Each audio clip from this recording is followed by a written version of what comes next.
বর্তমান সময়টা কেমন জানেন? বর্তমান সময়ে যে মানুষটা দুঃখে কষ্টে জীবন কাটাচ্ছে তার দিকে কেউ খেয়াল করে না, তাকে কেউ সাহায্য করার চেষ্টা করে না। কিন্তু কোনো মানুষ যদি হাসি খুশিতে থাকে, আনন্দে থাকে, ভালো থাকে, তাহলে সমাজের মানুষের মধ্যে কৌতূহল জাগে যে ও কিভাবে ভালো আছে, কিভাবে হাসি খুশিতে ওর জীবনটা কাটছে, এবং সেটা খোঁজার চেষ্টা করে।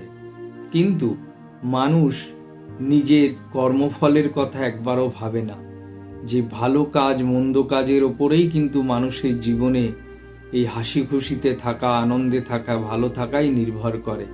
তাই জীবনে ভালো থাকতে হলে, হাসি খুশিতে থাকতে হলে কোনো মানুষের ক্ষতি করবেন না, নিজের কাজ মন দিয়ে করুন এবং ভগবানের ওপর ভরসা বিশ্বাস রেখে পরিশ্রম করে নিজেকে উন্নতি করার চেষ্টা করুন। দেখবেন আপনিও ভালো থাকবেন, হাসি খুশিতে থাকবেন। আর ঈশ্বরকে যদি সর্বদাই স্মরণ করেন, তার নামগান করেন এবং তাকে ভরসা করেন, তাহলে আপনি আপনার জীবন আনন্দেই কাটাতে পারবেন। আপনার জীবনে দুঃখ কখনো কোনো কিছু করতে পারবে না। সমস্যা মানুষের জীবনে আসবেই। সেই সমস্যা আপনি যদি ঈশ্বরের সান্নিধ্যে থাকেন, ভগবানের নামগান করেন, তাহলে সব সমস্যার সমাধান হয়েই যাবে। আজ পর্যন্ত জীবনে অনেক তো সমস্যায় পড়েছেন, সে সমস্যা থেকে কি উদ্ধার হতে পারেননি?